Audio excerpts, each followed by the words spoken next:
The telegram that arrived at the Shafter boarding house on a blistering August morning in 1878 changed everything for Sarah Nelson, though not in the way most people would have expected. The telegram informed her that her aunt, the last living relative she had known about, had passed away in San Francisco, leaving Sarah with absolutely nothing except the confirmation that she was now utterly alone in the world. Sarah stood in the dusty street of Shafter, Texas, holding the thin piece of paper, feeling the hot wind whip around her simple cotton dress, and wondered what reason she had left to keep going. She had come to this small town 3 months earlier, hoping her aunt might send for her eventually, working in the meantime as a seamstress in the back room of the general store. At 22 years old, Sarah had already buried her parents to cholera, watched her younger brother succumb to pneumonia, and now this final thread connecting her to family had been severed. The boarding house room she rented cost most of her meager wages, leaving little for food and even less for hope. Sarah walked back inside the boarding house, her boots heavy on the wooden steps. Mrs. Patterson, the proprietor, gave her a sympathetic look but said nothing. Everyone in Shafter seemed to understand that some sorrows were too deep for words. Sarah climbed the stairs to her small room, sat on the narrow bed, and stared out the window at the endless Texas sky, wondering if this emptiness would ever fill with anything resembling purpose. The next morning, Sarah went to work as usual, threading her needle with practiced efficiency, mending torn shirts and letting out waistbands for the townspeople who could afford such services. The general store owner, Mr. Hendricks, was kind enough but paid her barely enough to survive. She had just finished hemming a dress when the bell above the shop door rang, and she heard unfamiliar voices in the front room. "Looking for supplies," a deep voice said. "Heading up to the northern range. Need dry goods, ammunition, and any news about water sources." Sarah continued her work, not particularly interested in the comings and goings of cowboys and ranchers. Shafter saw plenty of both, men passing through on their way to somewhere else, always somewhere else. She had learned not to pay them much attention. They never stayed, and they certainly never noticed a seamstress working in the back room. "You might want to talk to the Kincaid outfit," Mr. Hendricks said. "They have a spread about 15 miles north. Been working that land for near about 5 years now. Good people. Kincaid." The voice replied, "That would be Andrew Kincaid, the very same. You know him." "Know of him. Heard he runs honest cattle, treats his men fair." Sarah pricked her finger with the needle, surprised by her own sudden interest in the conversation.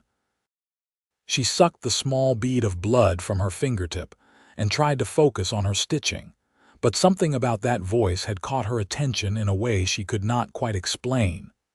The conversation in the front continued, but she forced herself not to listen, not to care.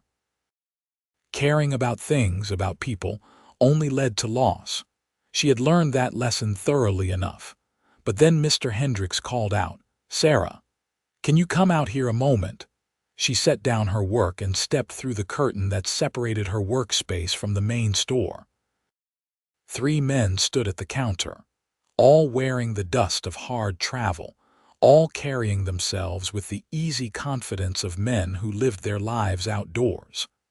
But it was the man in the middle who drew her eye immediately. He stood perhaps 6 feet tall, with dark hair that needed cutting and eyes the color of strong coffee. His face showed the weathering of sun and wind, lines around his eyes that spoke of squinting at distant horizons. He wore simple clothes, a blue cotton shirt and dark trousers, boots that had seen better days. When his gaze met hers, something shifted in the air between them, something she could not name but felt nonetheless. "Sarah, these gentlemen need some repairs done quickly. Think you can manage?" She found her voice, though it came out quieter than she intended. "What needs doing?" The man in the middle held up a leather satchel. Strap broke, need it fixed solid, carrying important documents. She took the satchel from him, their fingers brushing briefly in the exchange. The contact lasted only a second, but she felt it like a spark of static electricity on a dry winter day. His eyes widened slightly, suggesting he had felt it too. "I can fix this within the hour," she said, recovering her composure. "It will cost 50 cents. Fair enough." He nodded, then seemed to hesitate before adding, "I am Andrew Kincaid. This is Tom Wheeler and James Donovan. We work cattle north of here." Sarah Nelson. She clutched the satchel, suddenly aware of how plain she must look. Her dress faded from many washings, her hair pulled back in a simple bun, her hands showing the roughness of constant work. "Pleased to meet you, Miss Nelson." Andrew Kincaid touched the brim of his hat in a gesture that seemed genuinely respectful rather than merely polite. She retreated to her workroom, her heart beating faster than it should. Through the curtain, she could hear the men completing their purchases, talking about weather and cattle prices and the challenges of finding good water in a dry season. She forced herself to concentrate on the repair, removing the broken strap and replacing it with new leather, stitching it firmly with strong thread, testing the strength of her work. When she emerged 40 minutes later, Andrew Kincaid stood alone in the store, his companions apparently having stepped outside. Mr. Hendricks was in the storeroom, leaving them in a moment of unexpected privacy.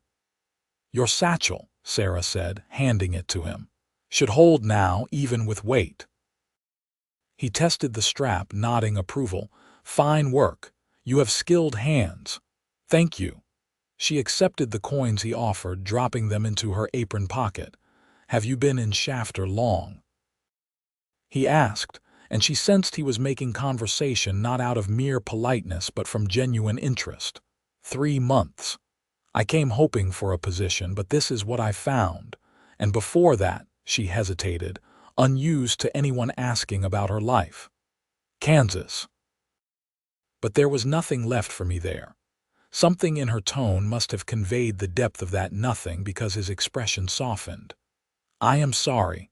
Loss is a hard companion. You speak as though you know it well." "I do. Lost my parents young, lost my brother to the war.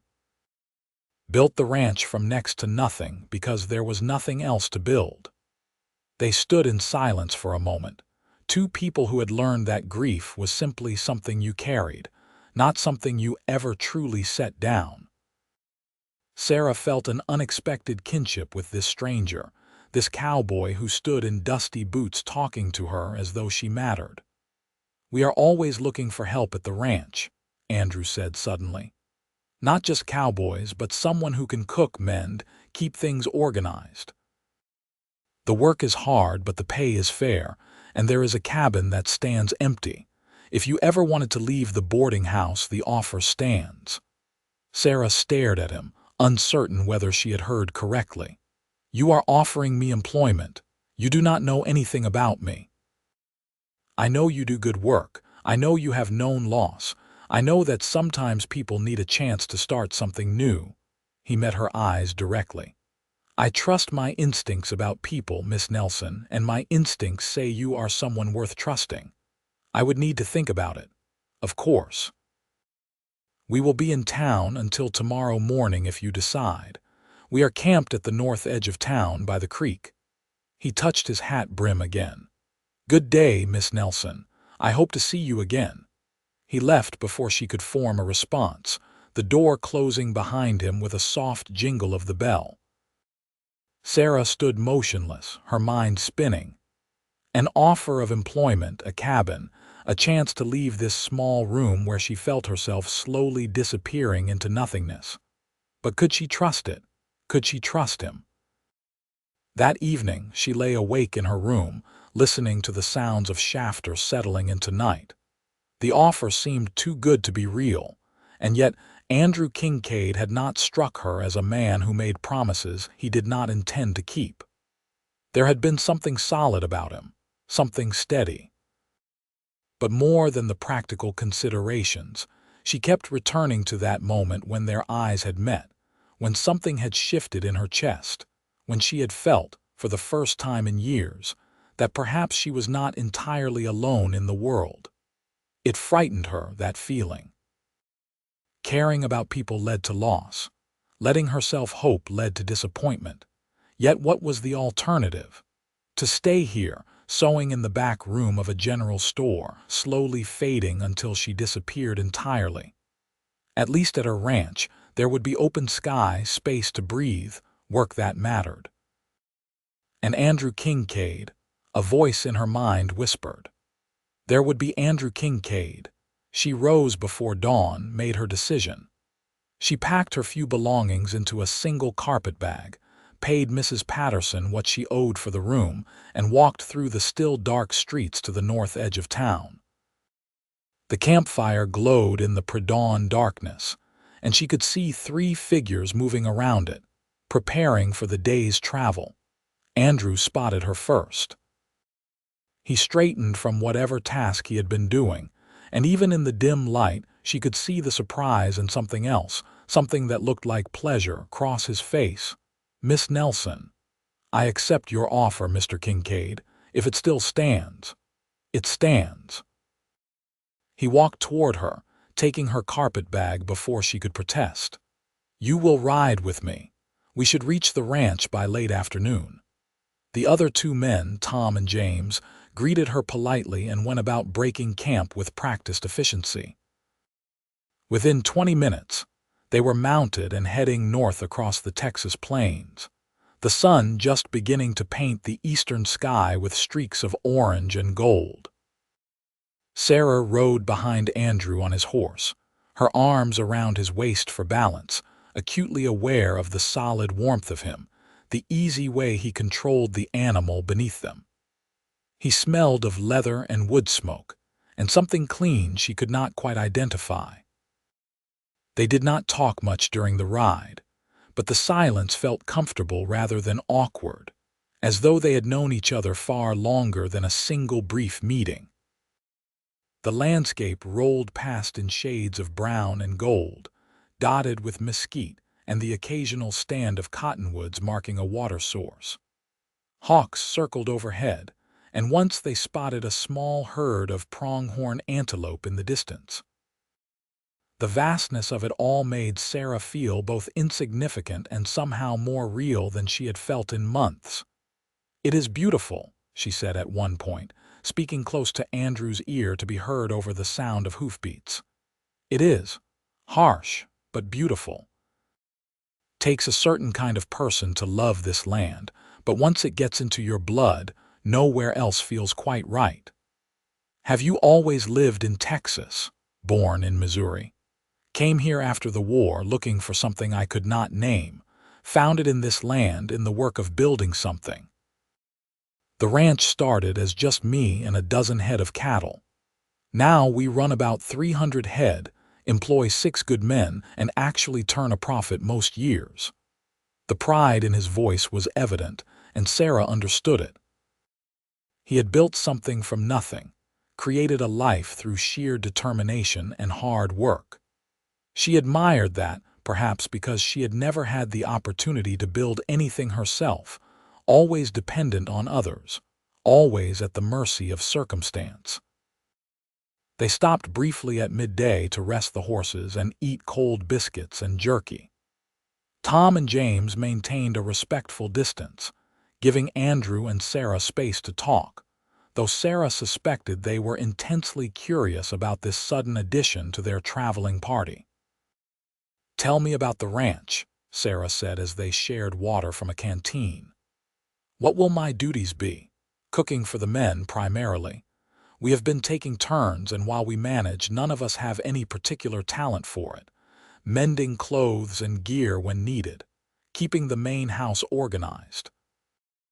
It is a lot of work, I will not lie about that, but you will have Sundays to yourself, and the cabin I mentioned is yours alone. Privacy when you need it. And the men.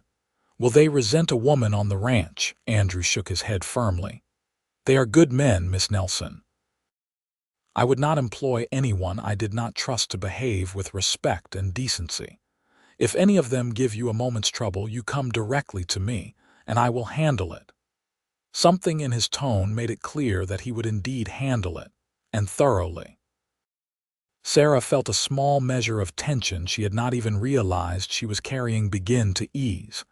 They reached the ranch in late afternoon, just as Andrew had predicted.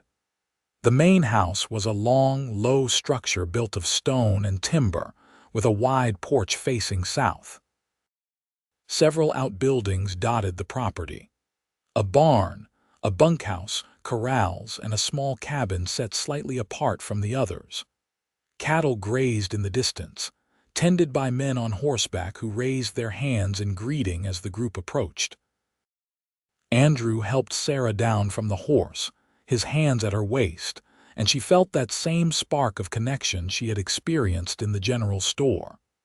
Their eyes met and held for a moment longer than strictly necessary before he stepped back, clearing his throat. "Let me show you the cabin first. You can settle in, and then I will introduce you to the rest of the men at supper." The cabin was simple but well built, consisting of a single room with a fireplace, a bed, a table and chair, and pegs on the wall for hanging clothes. It was more space than Sarah had had in the boarding house, and it was private, entirely her own. Windows on two walls let in light and air. Someone had left wildflowers in a jar on the table, a welcoming touch that made her throat tighten unexpectedly. "It is perfect," she said quietly. Andrew stood in the doorway, too large for the small space. "I will let you settle in. Come to the main house when you are ready. No rush." After he left, Sarah sat on the bed and let herself feel the enormity of what she had just done. She had left the safety of the known, however miserable it had been, and thrown herself into the complete unknown. She had trusted a stranger based on nothing more than instinct and a moment of connection. It terrified her. It also made her feel more alive than she had felt in years. She unpacked her meager belongings, washed her face and hands in the basin she found under the table, changed into her other dress, which was equally faded but slightly less worn, and made her way to the main house as the sun began to sink toward the western horizon. Andrew met her on the porch, and she noticed he had also cleaned up, changed his shirt and combed his hair. The realization that he had made an effort pleased her more than it should have. "The men are gathered in the dining area. Are you ready?" She nodded, though her stomach fluttered with nervousness. Andrew pushed open the door and led her inside. The interior of the house was surprisingly well kept for a place inhabited by men. The main room held a large table surrounded by chairs, a fireplace, and shelves lined with books. Through an open doorway, she could see a kitchen area. 6 men stood as she entered, all of them watching her with open curiosity, but also, she was relieved to note, with respect. Andrew made introductions. Besides Tom and James, whom she had already met, there were 4 others. Robert Hayes, a quiet man in his 40s who served as foreman. Young Charlie Morris, who could not have been more than 19. Luis Mendoza, whose family had worked cattle in Texas for generations. And Samuel Grant, a former soldier who had, like Andrew, come west after the war seeking a fresh start. "Gentlemen, this is Miss Sarah Nelson. She will be handling the cooking and household management. I expect you all to treat her with the utmost respect. She has her own cabin and her own life. Any man who forgets that will answer to me. Are we clear?" A chorus of "Yes, sir," rang out, and Sarah felt her nervousness ease slightly. These men looked rough around the edges, as all working cowboys did, but their eyes were honest, and they seemed genuinely pleased at the prospect of better meals. "Now," Andrew continued, "tonight we will make do with what we have, give Miss Nelson a chance to learn her way around the kitchen. Tomorrow she can take full charge." The meal that evening was simple: beans and bacon and hard bread, but the conversation around the table was warm and often humorous. The men told stories about cattle, about horses, about the challenges and small triumphs of ranch life. They included Sarah in the conversation without making her uncomfortable, asking about her sewing skills, about whether she knew anything about treating minor injuries, about whether she could make decent coffee because, as Charlie put it with a grin, Mr. Kincaid makes coffee strong enough to strip paint. Andrew took the teasing with good humor, and Sarah found herself smiling, then laughing, then actually enjoying herself. When had she last sat at a table with people who seemed genuinely glad of her company? She could not remember. After the meal, she insisted on cleaning up despite protests that she should rest on her first evening. The men filtered out to the bunkhouse or to evening chores until only Andrew remained, drying dishes as she washed them. "Thank you," she said quietly, "for this opportunity, for taking a chance on a stranger. I should be thanking you. We needed help, and I think you needed a change." He set down the dish towel and turned to face her. "Sarah, I want you to know that you are safe here. I meant what I said about the men respecting you, and that includes me. I will not take advantage of your situation or expect anything beyond the work we agreed upon." She appreciated his directness, his clear setting of boundaries, and yet a small part of her felt almost disappointed, which was ridiculous. She barely knew this man. The attraction she felt was surely just a response to his kindness, nothing more. "I understand, and I appreciate your saying so." He nodded, but his eyes held hers for a long moment, and she saw in them something that mirrored what she felt: a pull, a possibility, a question neither of them was ready to ask aloud. The first weeks at the ranch passed in a blur of work and adjustment.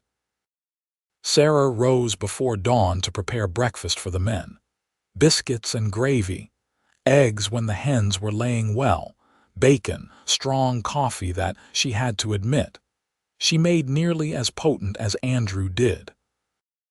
The men ate heartily and thanked her with genuine appreciation, a stark contrast to the indifference she had faced in town, where her work had been taken for granted. After breakfast, she cleaned the main house, did laundry, prepared the midday meal, tended the small vegetable garden she had discovered behind the cabin, and started the evening meal. The work was indeed hard, as Andrew had warned, but it was also satisfying in a way she had never experienced. She was building something here, creating order and comfort, and people noticed and valued her contribution. Andrew checked in with her regularly, asking if she had everything she needed, if any of the men had caused her any trouble, if the work was too much. His concern seemed genuine, and she found herself looking forward to these brief conversations, the moments when his attention focused entirely on her. One evening about 3 weeks after her arrival, she found herself alone in the kitchen preparing supper while the men worked late bringing in cattle from the far pasture. She hummed as she worked, rolling out dough for biscuits, surprising herself with the realization that she was actually happy. Not content, not merely surviving, but genuinely happy. The door opened behind her and she turned to find Andrew standing there, dusty and tired from the day's work, watching her with an expression she could not quite read.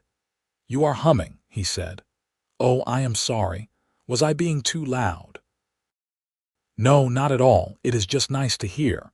The house has been quiet for a long time. Music, even just humming, makes it feel like a home rather than just a place to sleep." She felt heat rise to her cheeks. "I used to sing before. My mother taught me. But after she died, I could not find the voice for it anymore. I am glad you are finding it again." He crossed to the sink and began washing his hands. "Sarah, I wanted to ask you something." "Yes." "Sunday is your day off, and I thought you might like to see more of the ranch. Maybe ride out to the creek where the big cottonwoods grow. It is beautiful country, and you should know the land if you are going to live here." He paused, not looking at her. "I could show you if you wanted." As a friend, her heart rate picked up. A day alone with Andrew, away from the ranch, away from the eyes of the other men. It felt dangerous and thrilling in equal measure. "I would like that, but I should tell you I am not an experienced rider. We will take it slow. I have a gentle mare you can use. She will treat you well." Sunday dawned clear and warm. Sarah, dressed in her riding skirt, one of the few items she owned that was suited to spending a day on horseback, and met Andrew at the barn. He had already saddled 2 horses, his own tall gelding and a pretty chestnut mare with a calm eye. "This is Rosie," Andrew said, stroking the mare's neck. "She is steady and patient, perfect for learning." He helped Sarah mount, his hands sure and strong, and she tried not to think about how her pulse jumped at his touch. Once she was settled in the saddle, he showed her the proper way to hold the reins, how to use her legs to guide the horse, how to sit balanced and relaxed. They started out slowly, letting Sarah get comfortable with the rhythm of the horse's movement. Andrew rode beside her, offering quiet encouragement and occasional instruction, never making her feel foolish for her inexperience. Gradually, she began to relax, to feel the joy of movement across open land, the wind in her face, the sun warm on her shoulders. They rode north, away from the main ranch buildings, across rolling grassland where cattle grazed in scattered groups. Andrew pointed out landmarks, a distinctive rock formation, a line of hills in the distance, the boundaries of his property. He talked about his plans for the ranch, his hopes to improve the herd, his ideas for better water management. Sarah listened, fascinated not just by what he said but by the passion in his voice when he spoke about this land, this life he had built. Here was a man who had taken loss and grief and turned them into purpose. She admired that deeply. After about 2 hours of easy riding, they reached the creek he had mentioned. Cottonwood trees grew thick along the banks, their leaves rustling in the breeze, creating shifting patterns of light and shadow. The water ran clear over smooth stones, deeper in some places, shallow in others. They dismounted, and Andrew hobbled the horses so they could graze. Sarah walked to the edge of the creek, enchanted by the beauty of the spot. It felt like a hidden sanctuary, a place apart from the harsh realities of the world. "This is wonderful," she said. "I come here sometimes when I need to think. There is something about moving water that helps settle the mind." Andrew stood beside her, close enough that she could feel the warmth of his presence. "Sarah, I am glad you came to the ranch. I know it has only been a few weeks, but it already feels different, better with you here." She turned to look up at him, her breath catching at the intensity in his eyes. "I am glad I came too. For the first time in longer than I can remember, I feel like I have a purpose, like I matter." "You do matter. To the ranch, to the men, to me." He reached out and gently tucked a strand of hair that had escaped her bun behind her ear, his fingers lingering against her cheek. "You matter very much to me, Sarah." Time seemed to slow. She knew he was going to kiss her, knew she should step back, maintain the proper distance between employer and employee. But she did not want to step back. She wanted this, wanted him, wanted to feel something other than loss and loneliness. When his lips touched hers, soft and questioning, she answered by leaning into him, by letting her hands come up to rest against his chest. The kiss deepened, and she felt everything else fall away. All the grief, all the fear, all the walls she had built around her heart. For this moment, there was only Andrew, only this connection, only the feeling of being truly alive. When they finally drew apart, both slightly breathless, Andrew rested his forehead against hers. "I have wanted to do that since the moment I saw you in the general store." "I have wanted you to," she admitted, surprising herself with her honesty. "Sarah, I need you to know that this is not about taking advantage. I care about you, truly care, and I want to court you properly if you will allow it. I want to see where this might lead." "I want that too. I am frightened, though. Everyone I have ever cared about I have lost. I do not know if I can survive that kind of loss again." He took her hands in his grip warm and solid. "I cannot promise that nothing bad will ever happen. Life does not work that way. But I can promise that I will do everything in my power to stay, to build a life with you if that is what you want. I am not going anywhere, Sarah. This ranch, this land, this is where I belong." She wanted desperately to believe him, and looking into his eyes, seeing the absolute sincerity there, she found that maybe she could. Maybe this time would be different. Maybe this time caring about someone would not end in loss. They sat by the creek for hours, talking about everything and nothing. Andrew told her about his childhood in Missouri, about his parents who had encouraged him to read and learn, about his brother who had died at Shiloh. Sarah shared stories about her own family, the happy memories as well as the painful ones, finding that speaking about them with Andrew somehow made them easier to bear. When they finally rode back to the ranch in the late afternoon, everything had changed between them, and yet nothing had changed. Sarah still prepared meals and managed the household. Andrew still ran the ranch and worked alongside his men. But now there were stolen glances across the dinner table, his hand briefly touching hers when he helped her with a heavy pot, her fingers lingering on his shoulder when she poured his coffee. The other men noticed, of course. It would have been impossible for them not to. But rather than causing problems, it seemed to please them. Robert, the foreman, mentioned to Sarah one day that he had never seen Andrew smile so much. Charlie joked that the boss was in danger of becoming downright cheerful. Even serious Lewis unbent enough to tell Sarah that she was good for Andrew, that the ranch felt more like a home now. The courtship unfolded slowly over the following months, a dance of growing intimacy and deepening trust. Andrew brought Sarah wildflowers he found on his rides. She mended his clothes with special care, adding small decorative touches to the shirts he wore when he came to dinner. They took walks in the evening after supper, talking until the stars came out. He taught her to ride better, and she taught him songs her mother had taught her, which he learned with endearing determination despite having, as he freely admitted, a terrible singing voice. As summer faded into fall, Sarah found herself able to think about the future without fear. The emptiness that had defined her life for so long had been filled with purpose, with friendship, with love. Yes, love.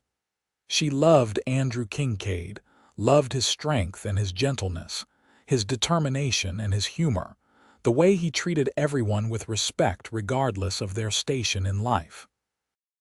One evening in late October, Andrew asked her to walk out with him after supper. The air had turned crisp with the approach of winter, and Sarah wrapped herself in a shawl. They walked to the corral where the horses stood dozing in the twilight, and Andrew turned to face her, taking both her hands in his. "Sarah, these past months with you have been the happiest of my life. You have brought light and warmth and joy into a place that sorely needed all three. You have made this ranch into a real home. You have made me into a better man just by being yourself, by letting me love you." Her heart pounded so hard she thought he must surely hear it. "I know we have not known each other long by some standards," he continued, "but I also know my own heart, and it is completely, utterly yours. I want to spend the rest of my life with you, Sarah. I want to build something together, a real family, a real future. Will you marry me?" Tears spilled down her cheeks, but they were tears of joy, not sorrow. "Yes, yes, Andrew, I will marry you." He pulled her into his arms and kissed her deeply, thoroughly, until she forgot the cold air and the watching horses and everything except the feeling of being held by the man she loved, the man who had given her everything that mattered: a home, a purpose, a future, and most importantly, his heart. They were married in Shafter 3 weeks later, in a simple ceremony at the small church on the edge of town. All the ranch hands attended, dressed in their best clothes, grinning broadly as Andrew and Sarah exchanged vows. Mr. Hendricks from the general store was there, as was Mrs. Patterson from the boarding house. Even Judge Morrison, who performed the ceremony, commented that he had rarely seen two people who so clearly belonged together. Sarah wore a new dress, pale blue cotton that she had sewn herself, with lace at the collar and cuffs. Andrew wore a suit he had bought special for the occasion, though he admitted to Sarah that he felt like a fraud in such fine clothing. She had laughed and told him he looked incredibly handsome, which made him blush in a way she found absolutely charming. After the ceremony, they returned to the ranch for a celebration dinner. The men had decorated the main house with lanterns and autumn leaves, and someone, she suspected Charlie, had strung up a banner reading, "Congratulations, Andrew and Sarah." The table groaned under the weight of food that everyone had contributed: roasted beef, potatoes, vegetables, pies, and cakes. The evening was filled with laughter, toasts, and stories. Robert told embarrassing tales about Andrew's early days ranching, when he had been long on determination but short on actual cattle knowledge. Tom played a fiddle Sarah had not known he possessed, and several of the men danced with surprising grace. Andrew danced with Sarah, holding her close, whispering in her ear that he could not wait for everyone to leave so he could have her to himself. Finally, as the night grew late, the men tactfully made their way to the bunkhouse, leaving Andrew and Sarah alone in the house that was now truly their home. Andrew had moved Sarah's belongings from the cabin to the main house earlier in the week, preparing the bedroom for their married life together. He carried her over the threshold of the bedroom, and she laughed at the old-fashioned gesture, but she also loved him for it, for the way he wanted to honor every tradition, to make this moment as special as possible. He set her down gently, and they stood facing each other in the soft lamplight. "Are you nervous?" he asked, reaching up to gently remove the pins from her hair, letting it fall in soft waves around her shoulders. "A little, are you? Terrified? I want everything to be perfect for you." She reached up and cupped his face in her hands. "It already is perfect, Andrew. You are perfect. This life we are starting together is more than I ever dreamed I could have." They came together with tenderness and growing passion, exploring this new dimension of their relationship with patience and care. Andrew was gentle, always asking if she was comfortable, if she wanted him to slow down or stop. She found his consideration deeply moving, and as the night progressed, she discovered that physical intimacy with someone you truly loved was a joy beyond description. Afterwards, they lay tangled together in the big bed, Sarah's head resting on Andrew's chest, his arms around her, their breathing slowly returning to normal. She felt utterly content, completely safe, wholly loved. "I never thought I would have this," she said quietly. "A husband, a home, a family. I thought I was destined to be alone. You will never be alone again. I promise you that." He pressed a kiss to the top of her head. "We will build a family, Sarah. Fill this house with children and love and laughter. We will grow old together, watching the seasons change, working this land side by side." "That sounds wonderful." "It will be wonderful. We will make it wonderful." And they did. The months that followed were not without challenges. Ranch life was hard, unpredictable, subject to the whims of weather and market prices, and the countless small disasters that could befall livestock and property. But through it all, Sarah and Andrew faced everything together, their partnership growing stronger with each obstacle overcome. Sarah proved to have a talent for ranch management beyond just cooking and housekeeping. She took over the account books, discovering she had a head for figures. She organized the supplies more efficiently, saving money and reducing waste. She learned basic animal husbandry, helping with sick calves and injured horses. Andrew valued her opinions and often consulted her before making major decisions about the ranch. In the spring of 1879, Sarah discovered she was pregnant. She had suspected for a few weeks, but waited to be certain before telling Andrew. When she finally shared the news one evening after supper, his face transformed with pure joy. He lifted her off her feet, spinning her around, laughing like a child given an unexpected gift. A baby. "We are going to have a baby. We are. Are you happy?" Happy does not begin to cover what I feel right now. He set her down carefully as though she were suddenly made of spun glass. "You have given me so much, Sarah. A home, a purpose beyond just surviving, and now a child. I am the luckiest man alive." The men were thrilled at the news as well. They became almost comically protective of Sarah, insisting she not lift anything heavy, not work too hard, not take any risks. She found it both touching and occasionally exasperating, but she appreciated the care behind their concern. These men had become her family in a very real way. Andrew was even worse, constantly worried that she was doing too much, should be resting more, needed better food, required a doctor to check on her regularly. Sarah finally had to sit him down and explain that women had been having babies since the beginning of time, that she was healthy and strong, and that while she appreciated his concern, he needed to trust that she knew her own body and would ask for help if she needed it. As her pregnancy progressed, Andrew became increasingly tender, his hands often resting on her growing belly, his face alight with wonder when he felt the baby move. They talked about names, about hopes for their child, about the kind of parents they wanted to be. They agreed that whether boy or girl, their child would be loved unconditionally, taught to respect all people regardless of station, and encouraged to find their own path in life. In late October, on a crisp autumn evening very much like the one when Andrew had proposed, Sarah went into labor.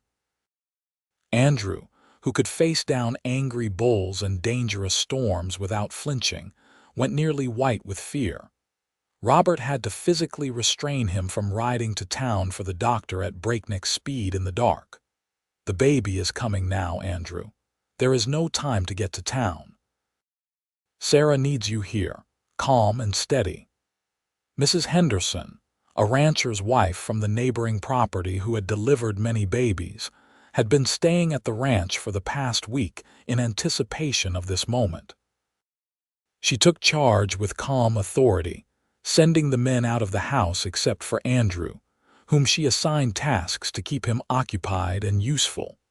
The labor was long and hard, lasting through the night and into the next morning. Sarah bore the pain with as much grace as she could muster, squeezing Andrew's hand until she thought she might break his fingers, drawing strength from his presence, from his constant whispered encouragements and declarations of love. Finally, as the sun climbed high in the autumn sky, their son was born, entering the world with a healthy, furious cry that brought tears of relief and joy to both his parents' eyes. Mrs. Henderson cleaned him, wrapped him in soft blankets, and placed him in Sarah's arms. A fine, healthy boy. 10 fingers, 10 toes, and a good set of lungs. Sarah looked down at her son, at his tiny face and waving fists, and felt her heart expand in ways she had not known were possible.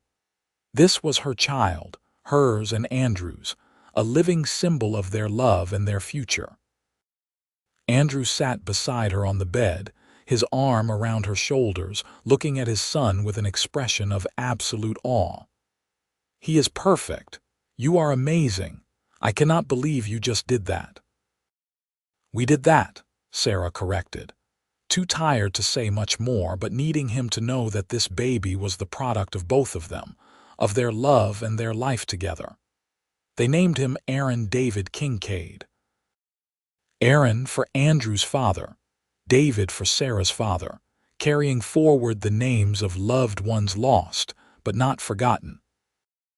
Little Aaron quickly became the center of the household, doted on by his parents and by 6 cowboy uncles who took turns holding him with surprising gentleness, who carved him toys and sang him songs and competed for the honor of making him smile. Sarah adapted to motherhood with the same determination she brought to everything else, though she often felt overwhelmed by the weight of responsibility for this tiny life. Andrew was a devoted father, rising in the night to bring Aaron to Sarah for feeding, changing diapers without complaint, spending hours simply holding his son and talking to him about the ranch, the cattle, the land. The ranch continued to prosper.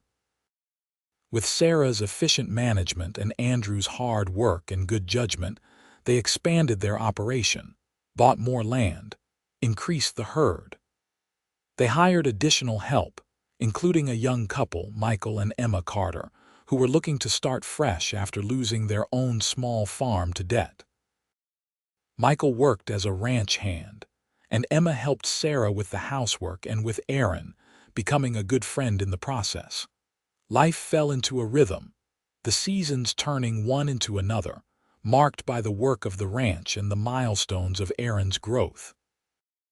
He took his first steps holding onto his father's hands. His first word was "da," which delighted Andrew to no end. He toddled after the ranch hands, trying to help with chores, getting underfoot in the most endearing ways.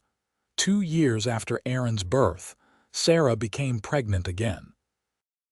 This time, the pregnancy felt easier, perhaps because she knew what to expect, or perhaps because she had help with Emma there.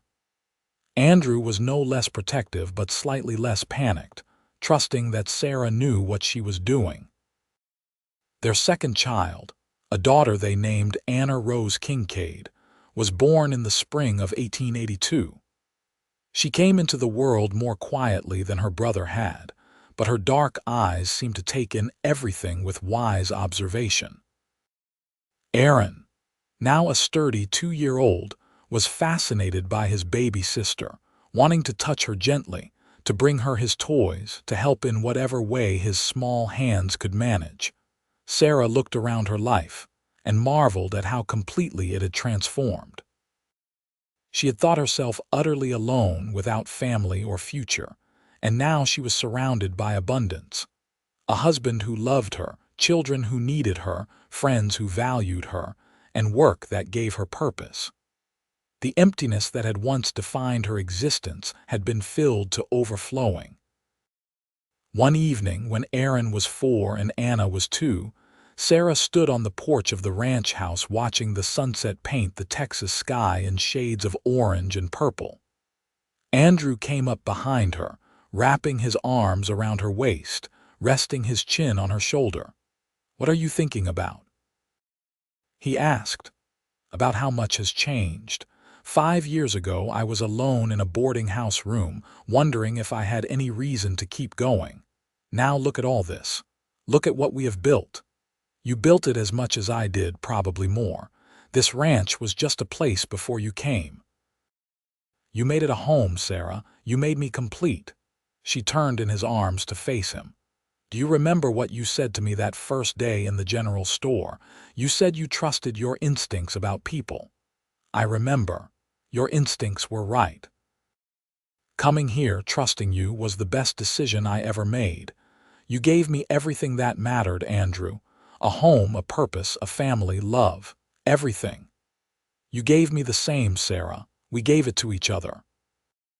They stood together as the sun sank below the horizon and the first stars began to appear. Two people who had found in each other exactly what they needed, proof that even after loss and loneliness, there could be hope, there could be joy, there could be love.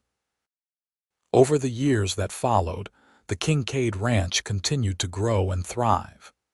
Sarah and Andrew had two more children. Another son, Alexander James, born in 1884, and finally a daughter they named Sophia Mee in 1886. The house that had once echoed with emptiness now rang with the sounds of children's laughter, of footsteps running through halls, of family meals shared around the big table. Aaron grew into a serious, thoughtful boy who loved the ranch and the cattle, often trailing after his father, learning everything he could about the work. Anna was more adventurous, climbing trees and riding horses with fearless determination. Alexander had his mother's talent for organization and numbers, even at a young age. Sophia, the baby, had everyone wrapped around her tiny finger, a bright spark of joy in everyone's day. The original ranch hands remained, growing older alongside the family. Robert became like an uncle to the children, teaching them to ride and rope. Charlie, no longer quite so young, married Emma's sister when she came to visit from Kansas and built a small house on the ranch property. Louis taught the children Spanish words and songs from his heritage. Tom's fiddle playing became the soundtrack to many family gatherings. Sarah and Andrew's love for each other deepened with time, weathering the challenges that any marriage faces, strengthened by mutual respect, shared purpose, and genuine affection.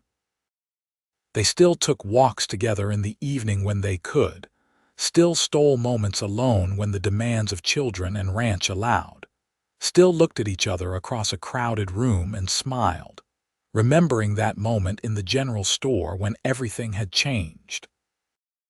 One day in the summer of 1890, Sarah stood in the kitchen preparing lunch, now with the help of her daughters, teaching them the skills her mother had taught her. Aaron, now 11, was out with Andrew and the men, working cattle. Alexander was in the study, carefully updating the account books under Sarah's supervision. The house smelled of baking bread and simmering stew, of life being lived fully and well. Through the window, Sarah could see Andrew riding in from the far pasture, sitting tall in the saddle, still strong and capable at 42. Their eyes met across the distance, and even from here she could see him smile, that special smile he reserved just for her. She thought back to that desperate young woman who had stood in the dusty street of Shafter holding a telegram, believing she had nothing left to live for.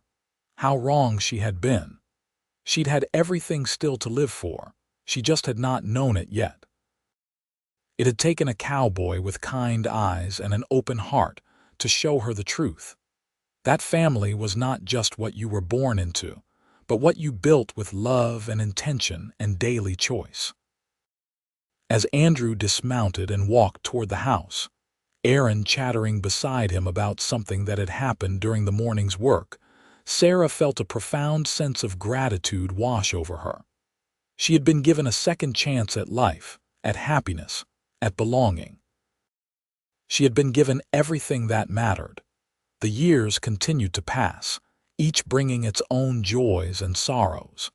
They lost Robert to a heart attack in 1892, mourning a man who had been a true friend and part of their family. They celebrated weddings as Charlie's children grew and married. They weathered droughts and good years, market crashes and profitable seasons. Through it all, Sarah and Andrew stood together, their partnership the bedrock upon which everything else was built. Their children grew into capable, kind adults. Aaron took over more and more of the ranch operations, working alongside his father with pride and skill. Anna married a good man from a neighboring ranch, bringing her fierce independence and loving heart to a new family while remaining close to her own. Alexander moved to Austin to study law but came home often. his sharp mind and good values ensuring he would make a positive impact on the world. Sophia, the youngest, had her mother's talent for organization and her father's love of the land, and everyone knew she would play an important role in the ranch's future. Sarah and Andrew became grandparents, welcoming Anna's children with the same love and delight they had felt holding their own babies. They taught their grandchildren the same values they had instilled in their children: respect for all people, honest work, and the importance of family. One evening in the fall of 1898, 20 years after they had first met, Sarah and Andrew sat together on the porch of the ranch house, watching the sunset, their hands intertwined. Their children were grown, their grandchildren healthy, the ranch prosperous and running smoothly. They had built a legacy that would continue long after they were gone. "You ever regret it?" Andrew asked. "Leaving town to come here with a man you barely knew?" Sarah smiled, squeezing his hand. "Not for a single moment. You gave me everything, Andrew. A home, a family, a purpose, a life worth living. You gave me love. What could I possibly regret about that? I was so afraid that day, asking you to come to the ranch. I thought you would refuse, thought I was crazy for trusting my instincts about someone I had just met. But something told me you belonged here, that we belonged together. Your instincts were right. They have always been right." She leaned her head on his shoulder, comfortable in the silence that came from years of knowing each other completely. "I love you, Andrew Kincaid. I have loved you from the moment you looked at me in that general store and made me feel like I mattered. You did matter. You do matter. You matter more than anything in this world, Sarah." He pressed a kiss to her hair. "I love you too. I will love you until my last breath and beyond." They sat together until the stars came out. Two people who had found in each other the answer to every important question, the solution to every deep loneliness. Sarah had thought herself a woman with no family, believed she had nothing. But Andrew had shown her the truth, that everything that mattered was not in what you had lost, but in what you chose to build, in the people you let into your heart, in the love you gave and received. The ranch continued to thrive through the turn of the century and beyond. Aaron and his wife had 3 children who would eventually continue the Kincaid legacy. Anna's family stayed close, visiting often, her children growing up with the same love of the land their mother had inherited. Alexander became a respected judge in Austin, but always came home to the ranch for important family occasions. Sophia married a kind rancher and merged their properties, expanding the Kincaid holdings and influence. Sarah and Andrew aged gracefully together, their hair turning gray, their faces lined by time and sun and laughter. They celebrated their 25th anniversary surrounded by children and grandchildren, toasted by old friends and ranch hands who had become family. The love between them had not diminished with time. If anything, it had grown stronger, tempered by years of partnership and deepened by shared experience. When Andrew fell ill in the winter of 1905, Sarah nursed him with devoted care, sitting by his bedside for hours, holding his hand, reminding him of their life together, of all they had built and shared. He recovered, though more slowly than either of them liked, and emerged from the illness with a renewed appreciation for every moment they had together. "I am not ready to leave you," he told her one morning as she helped him walk around the bedroom, rebuilding his strength. "We have more living to do, Sarah. More grandchildren to meet, more sunsets to watch, more years to love each other." "Then we will have those years," she said firmly. "We will have as many as we can take, and we will fill them with as much love and joy as possible." And they did. They watched their grandchildren grow, some of them now having children of their own, making Sarah and Andrew great-grandparents. They saw the ranch continue to prosper under Aaron's capable management, saw the Kincaid name become synonymous with fair dealing and quality cattle. They celebrated anniversaries and birthdays, mourned losses and rejoiced in new beginnings. Through all of it, they remained each other's greatest support, deepest love, and truest friend. When one struggled, the other provided strength. When one doubted, the other offered certainty. When one rejoiced, the other doubled the joy by sharing it. On a warm spring day in 1910, 32 years after they had first met, Sarah and Andrew sat together on the porch, now both in their 70s but still clear-eyed and strong in spirit, if not quite as strong in body. Their great-grandson, Aaron's grandson named Andrew in his honor, played in the yard with his sister, their laughter floating on the breeze. "We did it," Sarah said softly. "We built something that will last, something that matters. We did it together. Everything good in my life, I did it with you." Andrew lifted her hand to his lips, kissing it gently. "You are my greatest achievement, Sarah Kincaid. Winning your heart, building this life with you, loving you every single day, that is what I am most proud of. And you are mine. You took a woman who thought she had nothing and showed her she had everything. You gave me a reason to hope, to dream, to live. You gave me everything that mattered." They sat in comfortable silence, watching the children play, listening to the familiar sounds of ranch life continuing around them. Cattle lowing in the distance, horses moving in the corral, the creak of a barn door, voices calling to each other in friendship and purpose.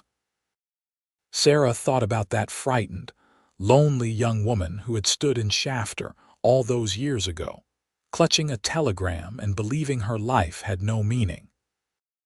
She wished she could go back and tell that woman that everything would be all right, that love would find her in the form of a cowboy with kind eyes, that she would build a family beyond her wildest dreams, that she would know happiness and purpose and belonging. But then again, perhaps that woman had needed to go through the darkness to fully appreciate the light. Perhaps the depth of her loneliness had made possible the depth of her joy. Perhaps having nothing had prepared her to recognize everything when it finally arrived. "What are you thinking about?" Andrew asked, as he had asked 1,000 times over the years. "About how blessed I am. About how grateful I am that you walked into that general store on a hot August day and decided to trust your instincts about a stranger. About how much I love you and this life we have created together. I am grateful, too, for every moment, every day, every year, for you, always for you." As the sun began to set, painting the Texas sky in brilliant shades of gold and crimson, their children and grandchildren and great-grandchildren gathered on the porch, drawn by the same invisible pull that always brought the family together at day's end. They talked and laughed, shared stories and plans, secure in the knowledge that they belonged to something larger than themselves, part of a legacy built on love and hard work and unwavering commitment. Sarah looked around at all these faces, all these people who existed because she had been brave enough to accept a stranger's offer, because she had chosen hope over despair, because she had let herself love and be loved. These were her descendants, her legacy, her proof that she had mattered, that her life had meaning and purpose. Andrew's arm came around her shoulders, pulling her close, and she leaned into his familiar warmth, into the strength that had sustained her for more than 3 decades. This was home. This was family. This was everything. Years continued to pass, and Sarah and Andrew lived to see their family grow to include dozens of grandchildren and great-grandchildren. They celebrated their 40th anniversary surrounded by more than 60 family members, all of whom owed their existence in some way to a chance meeting in a general store and the love that had blossomed from it. When Sarah passed away peacefully in her sleep in 1915 at the age of 79, surrounded by family, Andrew grieved deeply, but also found comfort in knowing that they had lived a full and beautiful life together. He followed her 18 months later, dying quietly in the same bedroom they had shared for nearly 40 years, their children and grandchildren at his bedside. They were buried side by side on a hill overlooking the ranch, beneath a cottonwood tree like the ones by the creek where Andrew had first kissed Sarah all those years ago. Their headstones bore simple inscriptions. Their names, their dates, and beneath Sarah's name, the words she found everything, and beneath Andrew's, he gave everything. The ranch continued, passed down through generations of Kincaids, each adding their own chapter to the story while honoring the legacy of Sarah and Andrew. The main house remained standing, preserved and maintained, a testament to the love that had transformed a simple dwelling into a true home. Descendants would bring their children to see where their great-great-grandparents had lived and loved, teaching them the story of the woman with no family who thought she had nothing, and the cowboy who gave her everything that mattered. And on quiet evenings, when the Texas wind whispered through the cottonwoods, and the sunset painted the sky in gold and crimson, some family members swore they could feel the presence of Sarah and Andrew still, watching over the land and the people they had loved, their spirits forever intertwined, their love story eternal, their legacy of hope and second chances continuing to inspire everyone who heard it.